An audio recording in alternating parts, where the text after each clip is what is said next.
rombongan Bapak Kepala UPTD SMA Negeri 1 Kapango, yang saya hormati Bapak Ibu Guru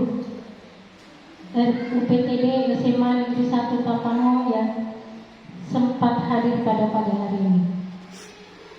Puji syukur kita panjatkan kehadirat Allah Subhanahu wa Ta'ala, di mana pada hari ini kita masih sempat hadir dalam kegiatan diseminasi budaya positif. Tak lupa kita kirimkan salawat atas junjungan kita Nabi Muhammad SAW. Beliau adalah suri tauladan bagi umat manusia. Bapak Ibu sekalian yang saya hormati, diseminasi merupakan kegiatan aksi nyata dari modul 1-4. Melalui kegiatan ini, calon guru penggerak akan berbagi pengetahuan atau berbagi praktik bagaimana menciptakan lingkungan yang mendukung pembelajaran positif hingga menjadi budaya yang baik. Bapak Ibu sekalian yang saya hormati, adapun susunan acara pada pagi hari ini, yang pertama pembukaan, yang kedua menyanyikan lagu Indonesia Raya, yang ketiga pembacaan doa, yang keempat sambutan kepala sekolah, yang kelima pemaparan materi tentang budaya positif, yang keenam diskusi dan tanya jawab, 7 kesimpulan, dan acara ke-8 penutup. Baiklah Bapak Ibu sekalian, marilah kita mulai acara ini dengan membaca basmalah. Bismillahirrahmanirrahim. Semoga acara ini berjalan lancar. Amin ya rabbal alamin. Baiklah, kita melangkah ke acara yang kedua, menyanyikan lagu Indonesia Raya yang akan dipandu oleh Ananda Rasmilakana. Hadirin dipersilahkan berdiri.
Hadirin persilahkan duduk kembali.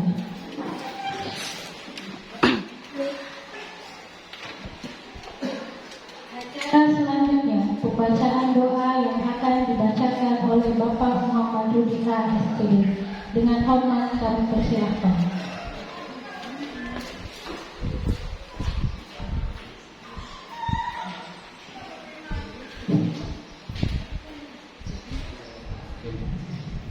Assalamualaikum warahmatullahi wabarakatuh. Waalaikumsalam warahmatullahi wabarakatuh. Kita bersama-sama menundukkan hati, mohon ampun seraya mengharap agar doa kita dikabulkan oleh Allah Subhanahu wa Ta'ala. Bismillahirrahmanirrahim. Alhamdulillahirabbil alamin. Hamdan yu'afi Allahu wa yukabiru wa yukabiru. yang bagi jalali wajhaka wa azimi sultanik. Allahumma shalli ala sayyidina Muhammad wa ala ali sayyidina Muhammad. Ya Allah, ya Rahman, ya Rahim, saat ini kami berkumpul dalam rangka diseminasi budaya disiplin positif. Kami mohon kiranya acara ini selalu berada dalam ridho. Ya Allah, Tuhan yang Maha Mengetahui, limpahkanlah kepada kami semua kekuatan dan kesabaran, kemudian dan keikhlasan serta kecerdasan dan kearifan selama mengikuti kegiatan ini. Berilah kami ilmu yang bermanfaat, kepahaman yang luas dan amalan yang Engkau terima selama kami mengikuti acara ini, dan berilah kami kemampuan untuk dapat melaksanakannya di tempat ini. Ya Allah yang Maha Bijaksana, berikanlah kepada kami iman yang kokoh, akhlak yang mulia.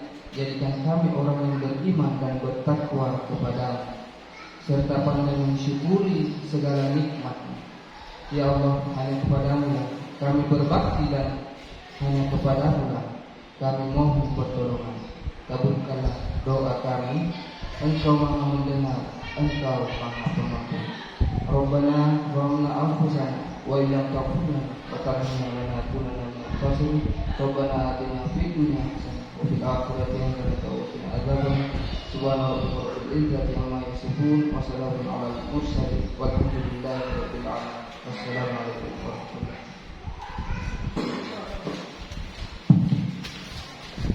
Itulah tadi pembacaan doa yang disampaikan oleh Bapak Namarudi. Semoga kegiatan kita hari ini mendapatkan berkah dari Allah Subhanahu wa taala. Amin ya rabbal alamin.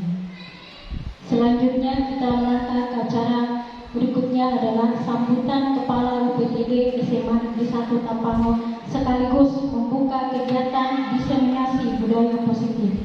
Kepada Bapak dengan hormat kami persilahkan.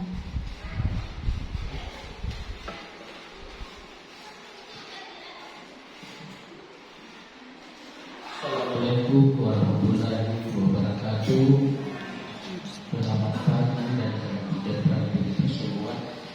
Ibu wakil kepala sekolah yang saya hormati, Bapak Ibu guru yang hadir pada hari ini yang saya hormati. Puji syukur kepada Allah Subhanahu wa taala, Tuhan yang Maha Kuasa, karena pada pagi hari ini kita semua masih diberikan kesehatan dan kekuatan sehingga apa yang kita ikuti pada hari ini mudah-mudahan tentunya membawa hasil yang bermanfaat untuk kita semua, terutama kepada pribadi Ibu Rahmayanti.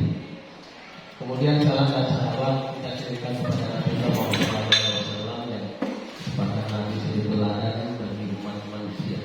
Bapak dan Ibu yang saya hormati, perkenalkan saya pada hari ini saya menyampaikan beberapa hal yang pertama dulu sebelum saya masuk apa itu diseminasi budaya positif. Perlu saya sampaikan bahwa ini saya teringat dengan tertutup tadi bahwa Bapak Ibu diwajibkan memakai atribut ASN nama dan kode privat. Sebelum kita dikunjungi Pak Kadis atau Pak Pengawas atau apa, kalau Pak Pengawas itu sudah tahu yang selamat tadi. Ditanya Bapak Ibu kan kasih tahu kepala sekolah pakai begini ya, dan itulah pakaian lengkap PDA, pakaian dinas harian, ya, dan ditentukan oleh pemerintah oleh peraturan gubernur. Ya.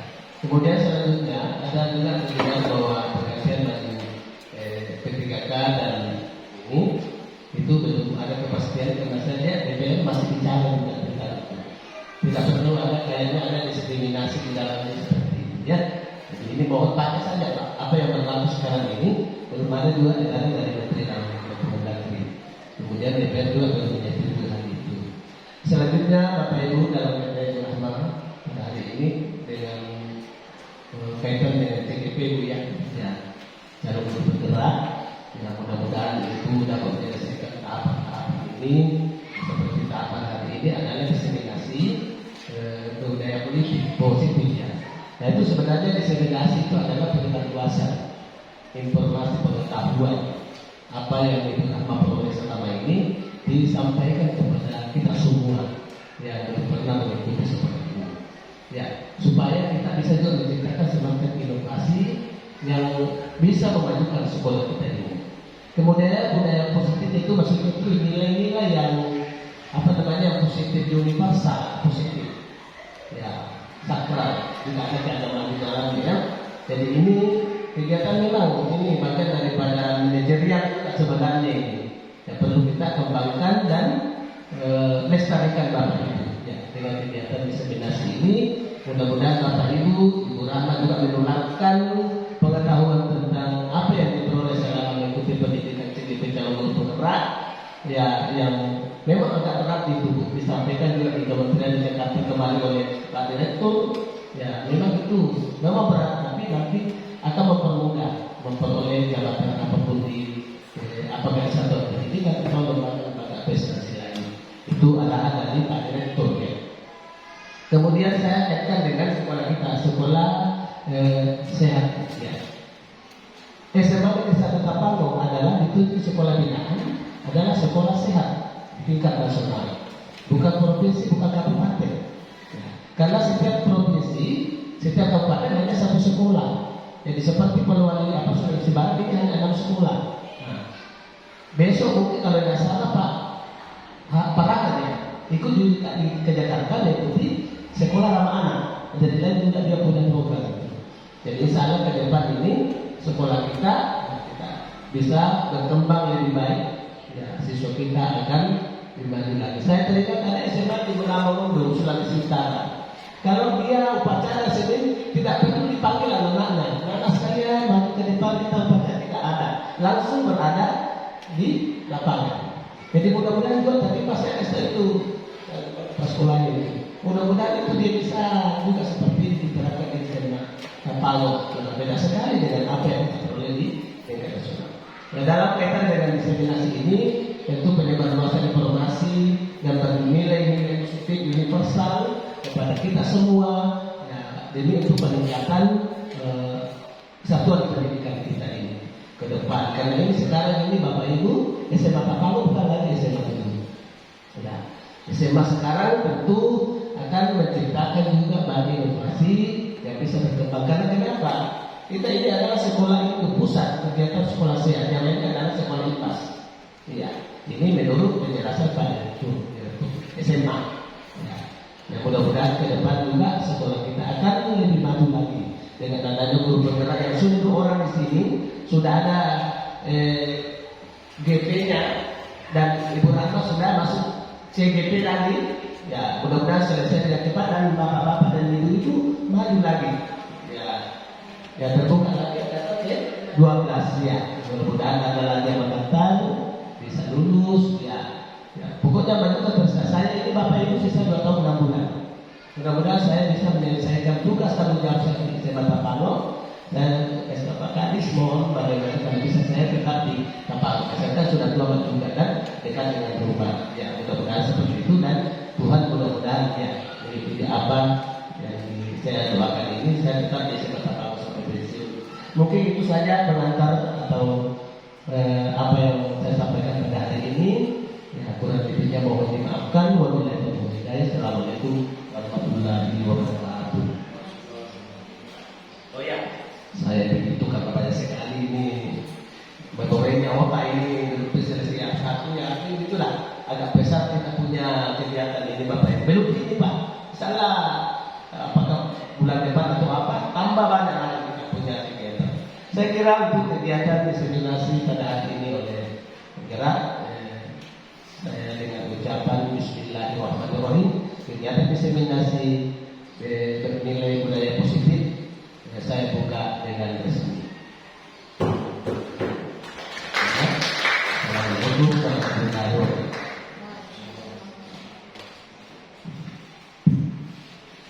Ya, itulah tadi sambutan dari Kepala OPD sekaligus membuka kegiatan diseminasi.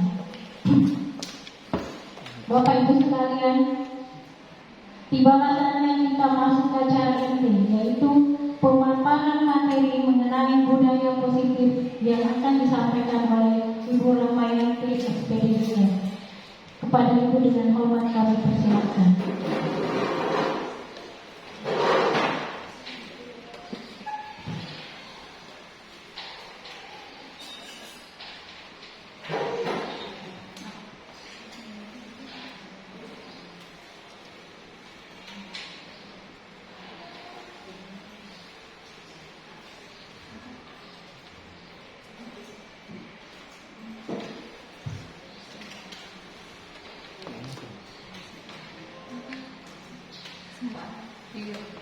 Bismillahirrahmanirrahim. Assalamualaikum warahmatullahi wabarakatuh. Mohon izin untuk melakukan diskriminasi atau pembebasan dari apa yang kami peroleh di kegiatan pendidikan guru penggerak. Jadi dalam hal ini prestasi budaya positif. Jadi di atas ada salah satu contoh video penerapan budaya positif yang sempat saya terapkan di sekolah, di mana di situ adalah penyambutan siswa di depan kelas. Jadi itu adalah siswa-siswa kita dari kelas 11 IPA.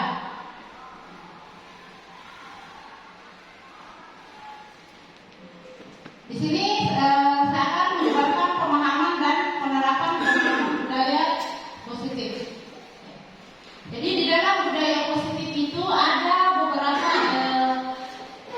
pembahasannya, ada beberapa inti yang akan kita bahas. Yang pertama adalah perubahan paradigma belajar. Jadi bagaimana kita paradigma belajar kita itu kita sesuaikan dengan filosofi pemikiran Ki Hajar Dewantara. Kemudian ada disiplin positif, ada nilai-nilai kebajikan, ada kebutuhan dasar manusia dan motivasi perilaku manusia, ada posisi kontrol guru, keyakinan kelas dan segitiga restitusi. Jadi itu semua yang menjadi bagian daripada budaya positif.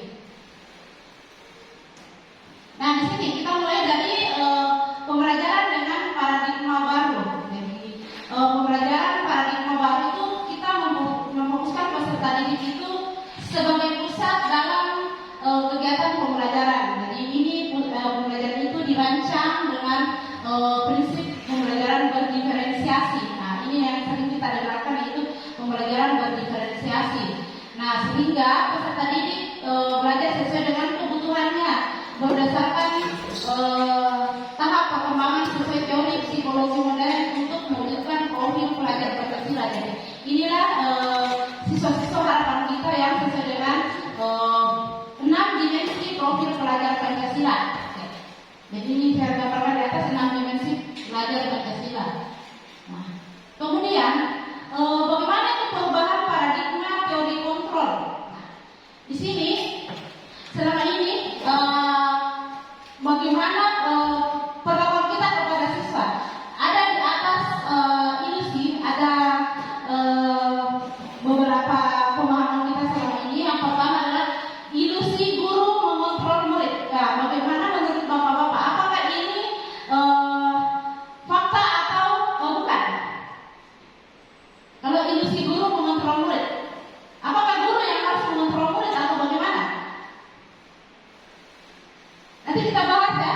Jadi di sini ilusi guru mengontrol murid itu pada dasarnya sebenarnya itu kita itu tidak bisa mengontrol murid secara seluruhnya, karena yang mengontrol murid itu adalah dirinya sendiri.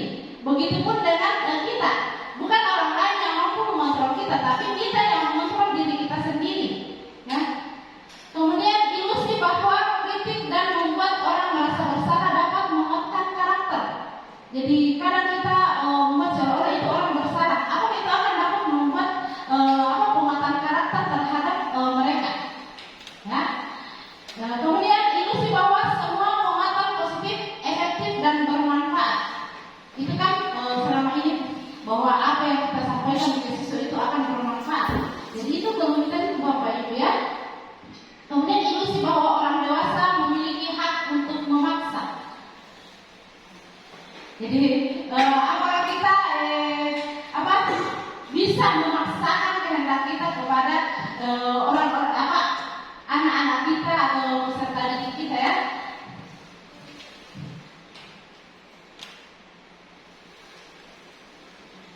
Nah, di sini perubahan paradigma stimulus respon menjadi pendekatan teori kontrol atau teori pilihan. Jadi di sini di stimulus responnya adalah kita mencoba mengubah orang agar berpandangan sama dengan kita. Jadi kadang kita itu menginginkan orang sama pandangan tak terhadap sesuatu.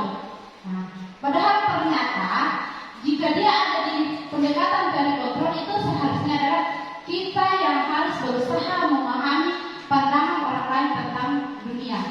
Jadi bukan kita tidak memaksa bahwa harus misalkan saya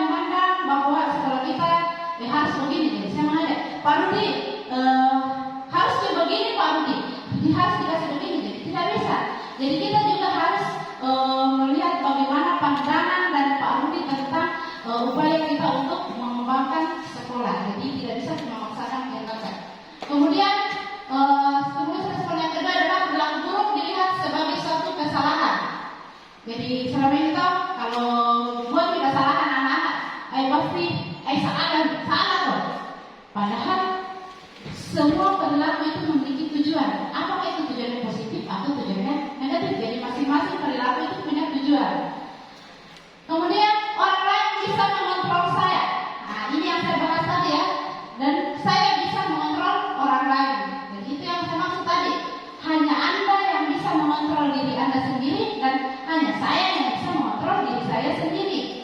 Jadi masing-masing bisa mengontrol dirinya sendiri, bukan orang lain yang bisa mengontrol. Kemudian pemaksaan ada pada saat bujukan gagal. Biasanya kita mau bujuk si anak atau peserta didik kita bujuk tidak diikuti, pasti kita akan paksakan bahwa harus begini. Nah, di situ seharusnya kita itu berkolaborasi dan konsensus menciptakan pilihan-pilihan baru. Jadi kalau si A tidak bisa, buatkan dia pilihan. Kamu maunya apa? Kamu maunya bagaimana? Jadi kita buatkan pilihan untuk mencari apa sebenarnya yang tujuan yang ingin dicapainya. Kemudian model berpikir menang kalah. Kalau di teori kontrol itu model berpikir menang-menang. Artinya apa yang saya inginkan, siswa inginkan itu bisa sejalan. Itu namanya model berpikir menang-menang. Jadi sama-sama kita mencapai tujuan kita dengan cara tadi berkolaborasi. Nah, ini kita masuk apa makna dari disiplin. Nah, disiplin itu berasal dari kata disiplina yang artinya belajar. Nah, sedangkan selama ini kita pahami bahwa disiplin itu adalah merubah menjadi sesuatu yang dilakukan seseorang kepada orang lain untuk mendapatkan kepatuhan. Jadi itu yang kita pahami selama ini bahwa disiplin itu patuh pada aturan. Padahal dari katanya itu dari disiplin bahwa artinya itu disiplin adalah belajar. Jadi sebenarnya sinkron di Bapak Ibu. Kita belajar untuk mematuhi aturan.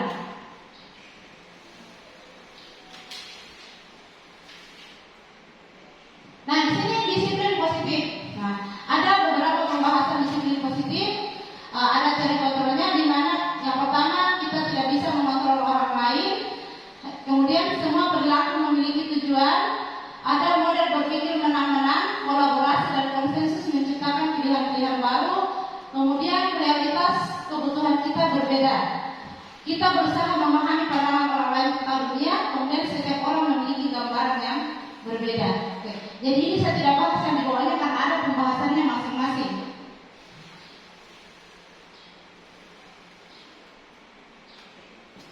Nah, di sini kita memiliki masukkan nilai-nilai kebajikan.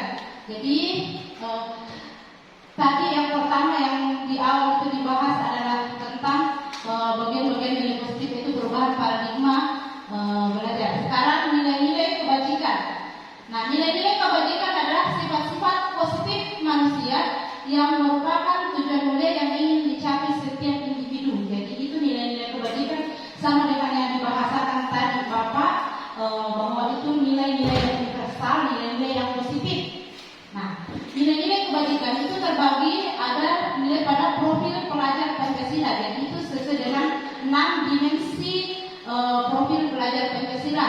Kemudian ada yang menurut Ibu Primaries Program atau PEP, di mana di situ nilai-nilai kebajikannya adalah toleransi, rasa hormat, integritas, mandiri. Ini tidak asing lagi bagi kita, terutama di PKN. Sering sekali kita ajarkan itu tentang nilai-nilai kebajikan. Nah, tapi di mata pelajaran lain kita biasa integrasikan bagaimana kita mengarahkan anak-anak untuk memiliki nilai-nilai tersebut. Kemudian ada 9 Bapak Ibu, 9 pilar karakter Indonesia Heritage Foundation.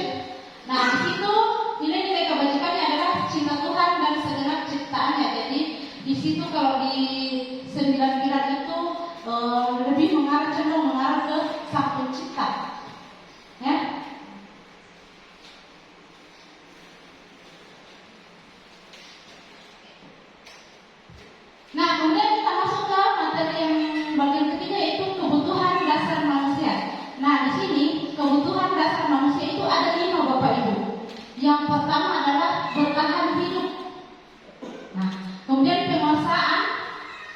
kasih sayang dan rasa diterima, kemudian ada kesenangan dan kebebasan.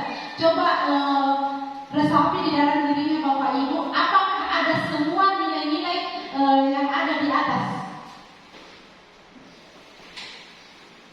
Kita lihat. Bertahan hidup, bagaimana maksudnya itu bertahan hidup? Nah, ternyata itu bertahan hidup itu butuh makan, butuh minum, pakaian, tempat tinggal, kita butuh keamanan dan butuh kesehatan. Itu namanya nilai kebutuhan hidup, bertahan hidup ya, kebutuhan dasar manusia. Kita butuh semua itu ya. Kemudian ada kasih sayang dan rasa diterima. Nah, jika kita berbaur dalam sebuah kelompok, itu kita butuh diperhatikan, kita butuh diterima, kita butuh dipeduli. Itu namanya rasa kasih sayang dan rasa diterima. Itu yang kita butuhkan jika kita masuk dalam satu komunitas. Tidak mungkin kita masuk saja baru dicari itu pasti tidak ada yang dirasa. Jadi itu yang kita butuhkan, kebutuhan dasar di situ. Kemudian penguasaan. Di sini kita butuh punya harga diri, kita keinginan untuk dianggap. Kemudian ada keinginan untuk memimpin, bukan berarti bahwa posisi ini untuk memimpin ada misalkan dalam sekolah mungkin jadi kepala sekolah. Namanya kepala sekolah kan hanya ada satu ya. Jadi maksudnya misalkan di dalam pembelajaran kita memimpin pembelajaran kita di kelas, kita yang memimpin. Kemudian kita pengen berprestasi. Pasti semua kita mau punya prestasi. Kemudian mau diakui, kemudian mau didengar. Jadi kalau bicara pasti tidak ada dirasa kalau berbicara kemudian dicari. Nah itu sebenarnya itu adalah kebutuhan dasar penguasaan. Kemudian kebebasan. Tidak mau dikekang. Kita itu mandiri. Kemudian kita punya pilihan. Tidak mungkin tunjukkan ke orang, begini. Kau harus lewat di sini, kau harus begini. Itu kan artinya kita tidak punya kebebasan, kita diatur. Itulah nilai yang kita butuhkan, kebutuhan dasar kita, kebebasan. Kemudian kita punya kesenangan. Di dalam hidup kan tidak mungkin serius-serius. Pasti butuh kita ketawa-ketawa, butuh hiburan. Itulah kesenangan ya. Ini semua yang kita butuhkan di dalam hidup. Nah, kemudian teori motivasi perilaku manusia. Nah, Bapak Ibu, di sini motivasi ini dibagi menjadi dua. Ada motivasi yang sifatnya eksternal dan ada motivasi yang sifatnya internal. Kalau eksternal itu kan dari luar ya. Kemudian kalau internal itu dari dalam diri sendiri. Nah, contohnya Bapak Ibu. Oke, kita baca dulu di atas. Untuk eksternal itu seperti untuk menghindari ketidaknyamanan. Misalkan begini, saya mau masuk mengajar deh, mau masuk mengajar di kelas, nanti ada kepala sekolah. Kalau tidak masuk kamu mengajar pasti ditegur. Apa motivasinya kalau begitu masuk di kelas? Internal atau eksternal? Eksternal kan? Karena saking takut tadi itu ditegur sama kepala sekolah jadi masuk di kelas. Tapi kalau begini, saya masuk mengajar karena tanggung jawabku. Saya harus memberikan pendidikan kepada siswa karena memang itu adalah tugas saya. Itu eksternal atau internal? Internal, karena kesadaran diri sendiri ya. Jadi munculnya dari dalam. Jadi itu contoh kecil perbedaan antara motivasi eksternal dan internal.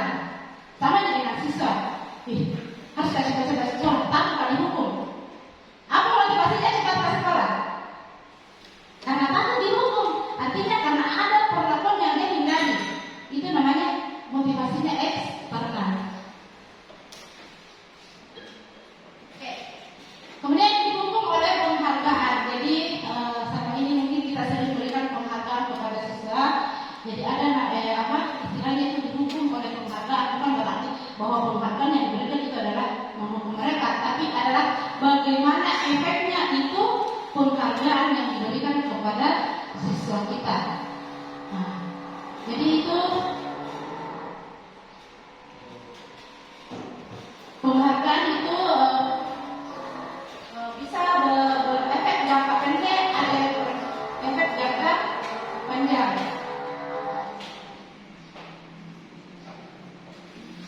kemudian penghargaan yang menghukum, kemudian penghargaan mengurangi ketepatan.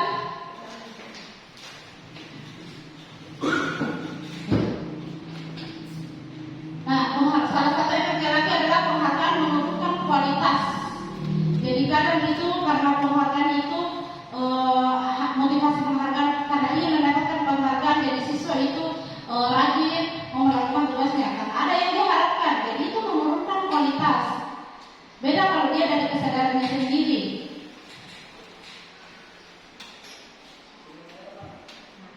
Oke, bentuk program kebajikan atau apresiasi. Bagaimana cara kita memberikan apresiasi kepada siswa? Nah, ada beberapa cara. Kita berikan pengakuan secara khusus. Jadi selesai dan ganti menjanji di depan. Dia bilang, nanti kalau ada yang dapat nilai sekian, saya berikan ini. Jadi kalau memang pada saat setelah ada yang meraih, kita berikan secara khusus, tapi setelah jangan menjanji di depan. Jadi tidak terencana. Kemudian beri pengakuan secara pribadi. Kemudian beri pengakuan kepada semua murid bergantian, misalkan di dalam kelas. Jangan itu saja yang diberikan. Apakah misalkan paling tidak penghargaan yang paling sederhana adalah aplaus. Jika mereka ada keberhasilan yang diraih, itu penghargaan yang kecil. Berikan aplaus. Jadi jangan bawa penghargaan semua itu dalam bentuk benda, bukan ya Bapak Ibu ya. Tapi misalkan biasanya, berikan aplaus kepada si A karena berhasil menjawab ini, ya. Jadi bukan hanya khusus yang diberikan itu saja, tapi berikan secara bergantian. Dan yang paling penting adalah kita harus fokus pada prosesnya, jadi bukan hasilnya yang kita lihat. Nah, bagaimana contoh kita melakukan apresiasi? Misalkan begini, kemarin saya perhatikan rasa empatimu besar sekali pada saat menolong murid baru di kelas kita. Jadi harus dijelaskan di situasi mana kita berikan penghargaan. Bagus sekali adik. Bagus sekali cara kemarin. Jadi harus dijelaskan cara apa yang kita berikan akui di situ. Kemudian saya menghargai kepedulianmu pada saat kamu membantu teman-temanmu di tugas kelompok. Terima kasih untuk rasa tanggung jawabmu pada saat kamu memungut kertas-kertas yang berserakan di lantai. Kecuali pada saat memang terjadi pada saat itu si anak itu kita suruh untuk membersihkan, paling tidak ucapkanlah terima kasih. Itu adalah penghargaan bagi mereka. Sama dengan kita menolong kemudian diucapkan terima kasih, kan senang juga dirasa. Begitu juga dengan murid, mereka seakan bahwa mereka itu dihargai. Jadi hal kecil yang bisa berakibat besar. Nah, oke. Saya masuk ke sini perbedaan antara hukuman dan konsekuensi. Ada beberapa peristiwa di atas. Saya meminta di sini mencatat 100 kali di dalam buku kalimat saya tidak akan terlambat lagi karena terlambat ke sekolah. Jadi seorang anak terlambat ke sekolah kemudian disuruh menulis di dalam bukunya saya tidak akan terlambat lagi sebanyak 100 kali. Apakah itu hukuman atau konsekuensi? Hukuman atau konsekuensi? Hukuman.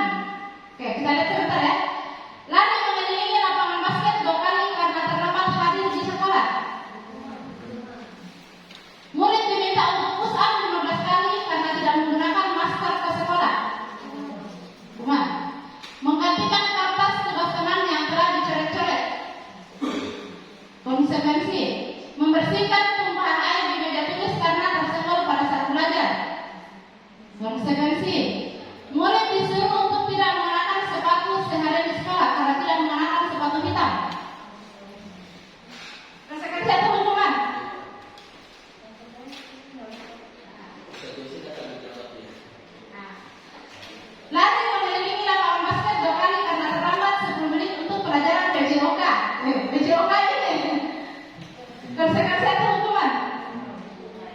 Nah, kita lihat Bapak Ibu ya. Nah, jadi yang pertama itu adalah hukuman, mencatat 100 kali. Kemudian lari mengelilingi lapangan basket 2 kali karena terlambat hadir di sekolah. Hukuman. Tidak ada hukumannya ya. Nah, kemudian murid diminta untuk push-up 15 kali karena tidak menggunakan masker. Tidak ada hubungannya. Apa hubungannya antara push-up dengan tidak menggunakan masker? Kemudian menggantikan kertas tugas temannya dicoret-coret. Konsekuensi, dia itu diusahakan bertanggung jawab terhadap apa yang sudah dilakukan. Kemudian membersihkan tumpahan air juga konsekuensi, artinya ada tanggung jawabnya ya. Murid disuruh untuk tidak mengenakan sepatu sehari sekolah. Tidak ada bentuk tanggung jawab di situ. Dan yang terakhir, lari mengelilingi lapangan basket 2 kali karena terlambat 10 menit untuk pelajaran PJOK. Jadi itu adalah konsekuensinya. Ada tanggung jawabnya karena dia tidak tepat waktu masuk pembelajaran PJOK. Ada hubungannya kan? Paham Bapak Ibu di sini perbedaannya konsekuensi dengan hukuman? Nah, di sini perbedaan hukuman dan konsekuensi. Jadi Bapak Ibu bisa lihat di atas, kalau hukuman itu sesuatu yang menyakitkan harus terjadi, kemudian di situ efeknya juga bisa membuat dendam seorang anak, kemudian berakibat fatal ke anak karena bisa membuat malu, dia akan minder, kemudian merasa tidak dihargai. Sedangkan kalau dia di konsekuensi itu kayak sebuah kewajiban harus terjadi. Nah, memang sama-sama membuat tidak nyaman, tapi kalau dia di hukuman itu dalam jangka panjang, tapi kalau di konsekuensi itu dalam jangka pendek saja. Dia laksanakan konsekuensinya pada saat itu, dia hanya tidak nyaman pada saat itu.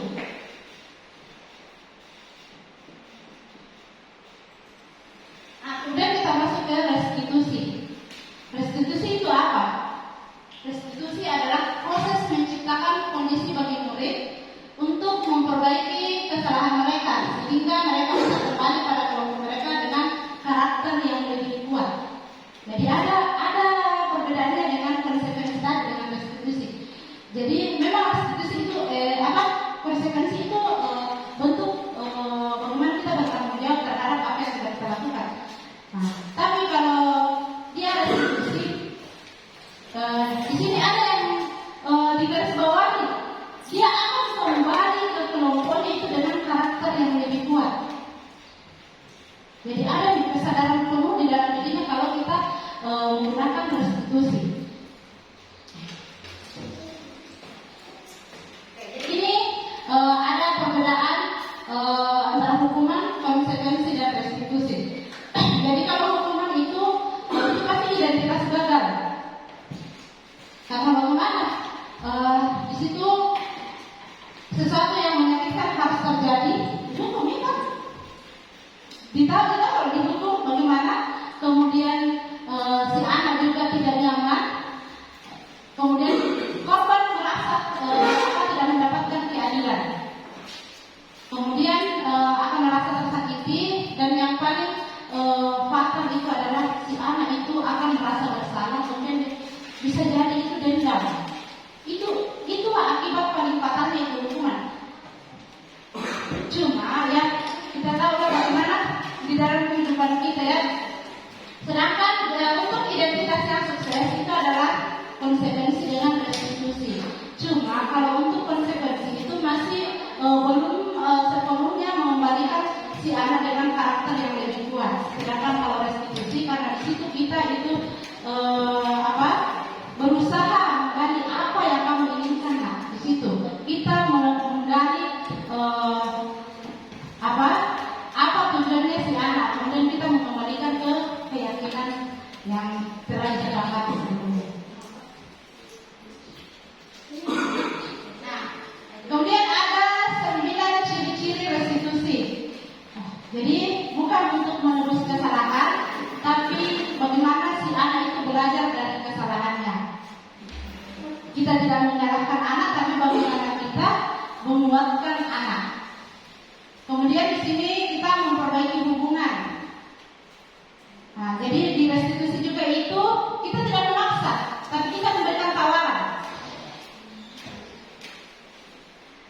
Kemudian restitusi menuntut untuk melihat ke dalam diri. Jadi kita tanyakan dalam proses restitusi itu, kita tanyakan di dalam diri, bagaimana yang kamu rasa kalau kamu berbuat demikian? Apa yang kamu rasa setelah kita melakukan diskusi? Nah, kita gali perasaannya sebelum kita berdiskusi dengan cara berdiskusi. Dan yang paling penting adalah restitusi itu fokus pada solusi.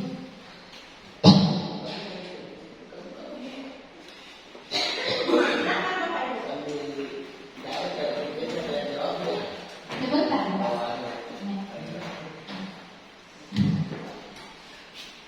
Oke, kita masuk ke keyakinan kelas. Nah, keyakinan kelas, mengapa bukan peraturan kelas? Kan selama ini yang kita selalu gunakan adalah kita membuat peraturan kelas atau peraturan sekolah. Jadi kenapa bukan peraturan? Kenapa mesti keyakinan? Nah, di atas kenapa kita memiliki peraturan harus menggunakan helm bila berkendara kendaraan roda 2? Mengapa kita memiliki peraturan 3M, menggunakan masker, mencuci tangan, dan menjaga jarak 1,5 meter? Mengapa kita memiliki peraturan harus datang tepat waktu pada saat mengikuti pelatihan? Untuk mendukung itu, kita harus memahami bahwa kita punya motivasi intrinsik. Nah, kita harus kembali ke nilai-nilai keyakinan yang lebih menggerakkan dari dalam. Oke. Coba Bapak Ibu perhatikan di atas, yang mana yang merupakan keyakinan keras. Ada dua di atas, sebelah kiri yang warna hijau atau yang warna putih. Yang mana merupakan keyakinan keras?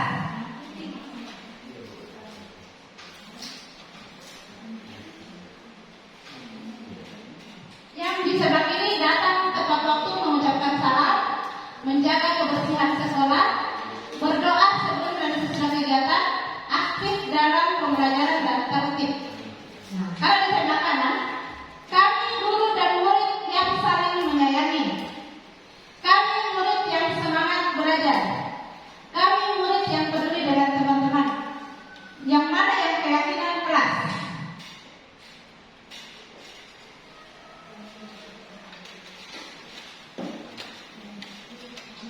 Kiri atau kanan? Hijau atau putih? Memang sama-sama di dunia kesepakatan kelas. Yang mana yang merupakan keyakinan kelas? Putih. Putih atau hijau? Putih. Ya, betul sekali Bapak Ibu. Yang merupakan keyakinan kelas itu adalah putih. Apa bedanya dengan yang di sebelah kiri?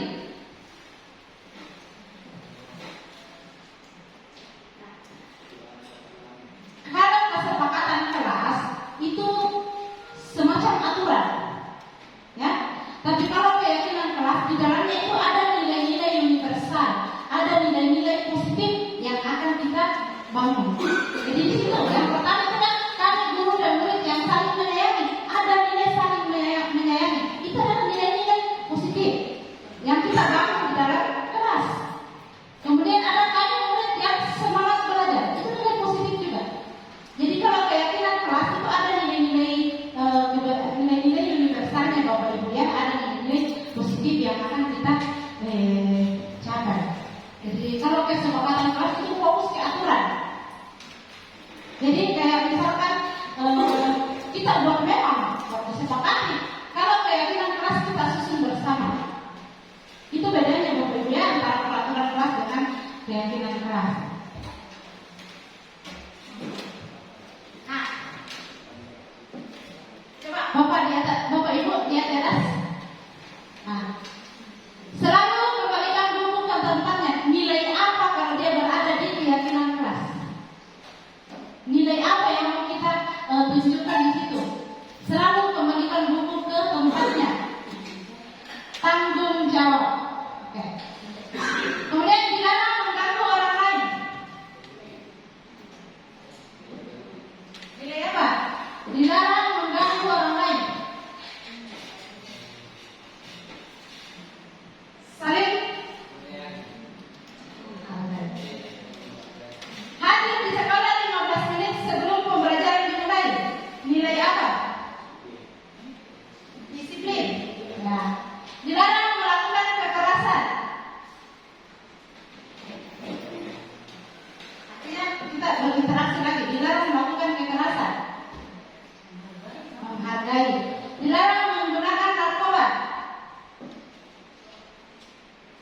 nilai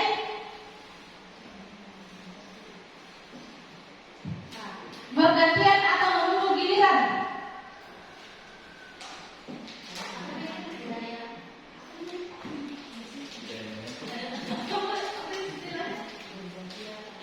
Bergantian atau menunggu giliran. Tertib.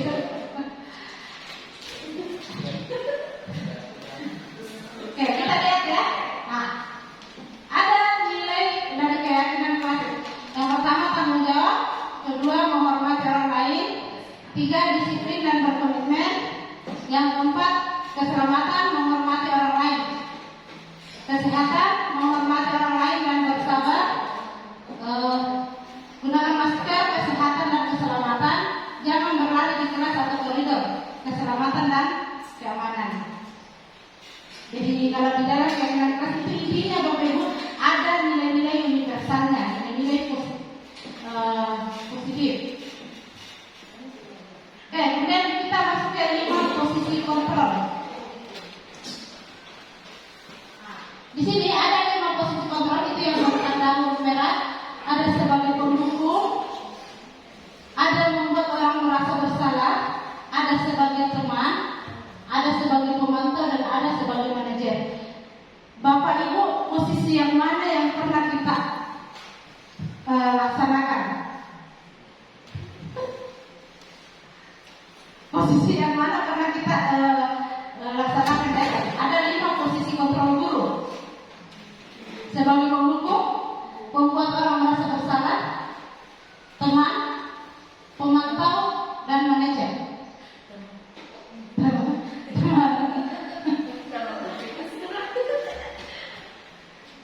Kira-kira posisi kontrol mana yang pernah Bapak Ibu gunakan? Pendukung. Nah, pendukung, pemantau, boleh lebih dari satu karena memang kita tidak selamanya hanya satu posisi kontrol yang kita pakai ya. Manajer. Nah, teman dan manajer. Kira-kira dari 5 posisi kontrol guru di atas yang mana yang paling bagus? Manajer, ya. Oke. Jadi sudah terbagi di atas bahwa posisi kontrol pendukung dan membuat orang merasa bersalah itu adalah identitas gagal.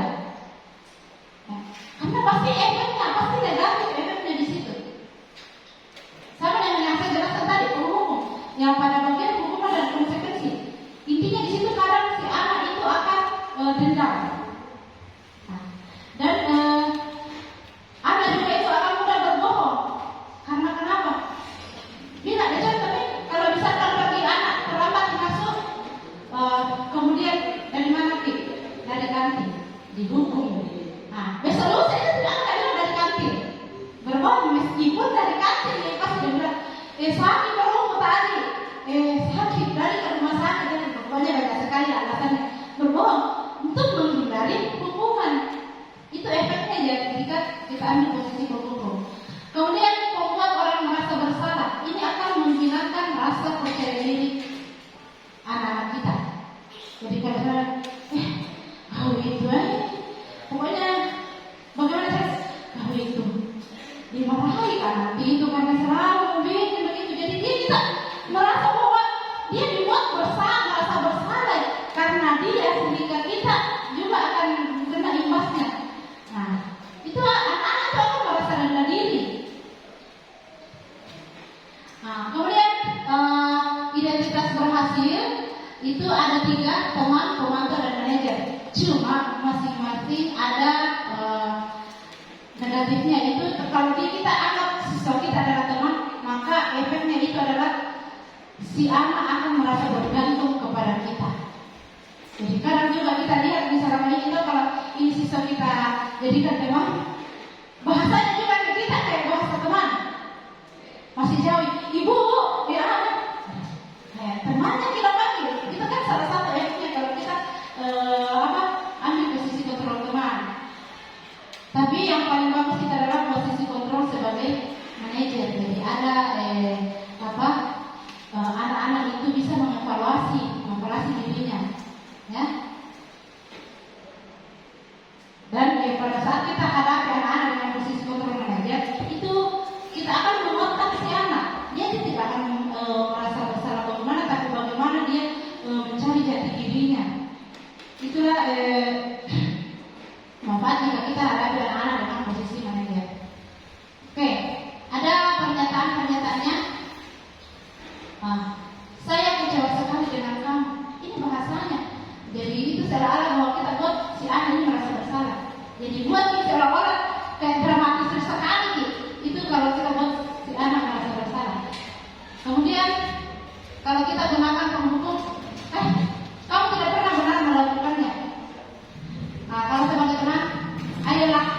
dari ibu.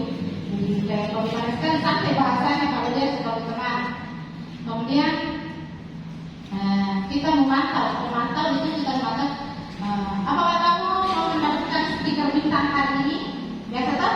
Siapa yang mau dapatkan ini hari ini? Itu kita pantau ya.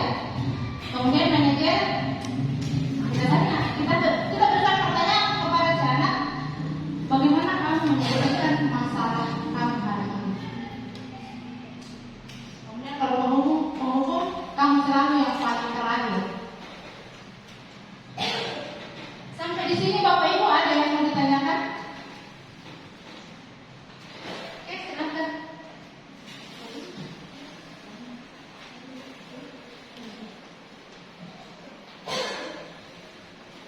Oke, kita masuk ke segitiga restitusi. Jadi di sini segitiga restitusi inilah metode yang biasa bisa digunakan untuk menyelesaikan permasalahan dari seorang siswa. Jadi segitiga restitusi ini memiliki 3 tahapan. Nah, yang pertama itu adalah kita menstabilkan identitas, kemudian validasi tindakan yang salah, dan yang ketiga adalah menanyakan keyakinan. Oke. Jadi kalau kita menstabilkan identitas, ada beberapa pertanyaan yang bisa kita gunakan. Bukan pertanyaannya, ada beberapa bahasa yang kita bisa pakai. Berbuat salah itu hal yang manusiawi. Jadi begitu cara kalau misalkan ada anak membuat kesalahan. Jadi kemudian tidak ada manusia yang sempurna. Jadi kita kuatkan dulu si anak ya. Kita gali bagaimana kita masuk. Jadi jangan masuk ke kesalahannya. Tapi bagaimana kita istilahnya basa-basi dulu. Kemudian Bapak Ibu juga pernah berbuat salah. Nah, jadi kita pasti bisa menyelesaikan permasalahan ini. Jadi ini contoh kalimat-kalimat yang bisa digunakan pada saat kita menstabilkan identitas. Kemudian validasi tindakan yang salah, ini contoh kalimat-kalimat yang bisa digunakan. Kamu bisa saja kan melakukan hal yang lebih buruk, tapi kamu tidak melakukannya. Jadi kita mulai masuk ke kesalahannya, tapi kita kuatkan kembali. Jadi pada saat kita masuk di kesalahannya, jangan langsung kasih jawab si anak. Tapi bagaimana kita masuki kesalahannya, apa yang sudah dilakukan, kemudian kita kuatkan. Jadi jangan diangkat anak baru dijatuhkan kembali. Kan tidak enak rasanya toh? Sudah diangkat-angkat, kemudian dijatuhkan. Oke, jadi ada beberapa kalimat yang bisa digunakan. Nah, kemudian kita menanyakan kembali. Di sini kita kuatkan anak, bahwa kita kembalikan bahwa begini keyakinan sekolah kita, keyakinan kelas kita. Jadi kita kembalikan ke keyakinan di awal. Nah, kita tanyakan nilai-nilai apa yang belum kamu penuhi. Kan ada tadi dibahas di awal ya, keyakinan kelas yang di dalamnya ada terkandung nilai-nilai universal. Jadi kita tanyakan nilai-nilai apa yang belum kamu penuhi di sini.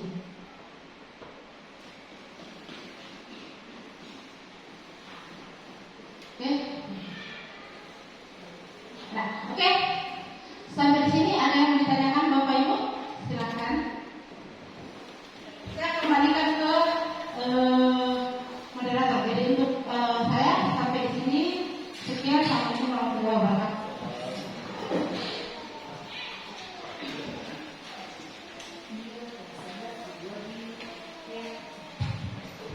Itulah tadi pemaparan materi implementasi budaya positif yang sudah disampaikan oleh Ibu Rahmayani. Mungkin Bapak Ibu ada yang ingin bertanya atau ada hal yang belum dipahami mengenai implementasi budaya positif. Jadi saya bukan sesi diskusi atau tanya jawab, saya kasih hanya 2 pertanyaan. Silakan Bapak Ibu, ada yang bertanya?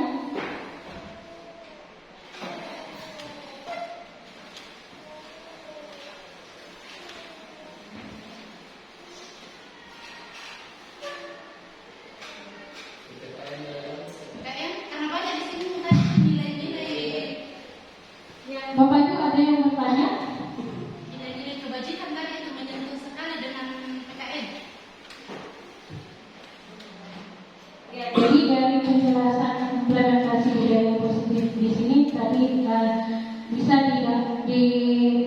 disimpulkan bahwa untuk menerapkan konsep budaya positif itu, jadi seorang guru itu harus mampu menjadi pemimpin pembelajaran yang memiliki nilai berpihak kepada siswa, kemudian mandiri, kreatif, inovatif, reflektif, dan kolaborasi.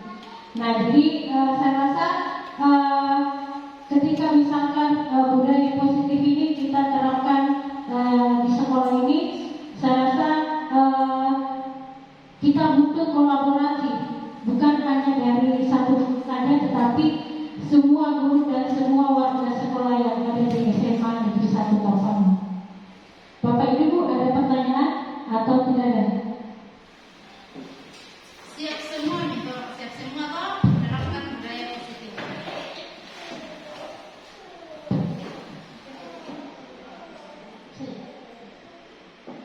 Baiklah, kita melangkah ke acara yang selanjutnya adalah kesimpulan. Jadi dari pemaparan diseminasi tadi, di sini disimpulkan bahwa dalam penerapan program disiplin positif, hendaknya guru memiliki standar kepribadian profesional dan sosial yang baik, di mana guru-guru mampu merefleksi dirinya dalam posisi kontrol saat ini. Bagaimana perjalanan dirinya sebagai almo atau manajer yang menuntun murid-muridnya menjadi insan yang mandiri, merdeka, dan bertanggung jawab. Ya, jadi sebelum saya akhiri kegiatan diseminasi ini, saya ucapkan terima kasih kepada Bapak Kepala UPTD SMA Negeri 1 Tapanuli. Terima kasih banyak juga kepada Bapak Ibu yang sudah hadir menyempatkan waktunya untuk hadir dalam kegiatan diseminasi ini. Mudah-mudahan apa yang kita lakukan hari ini mendapat berkah, terutama nantinya konsep budaya positif ini bisa kita terapkan di lingkungan sekolah SMA Negeri 1 Tapanuli. Kurang lebih mohon dimaafkan. Saya akhiri, wabillahi taufiq wal hidayah. Wassalamualaikum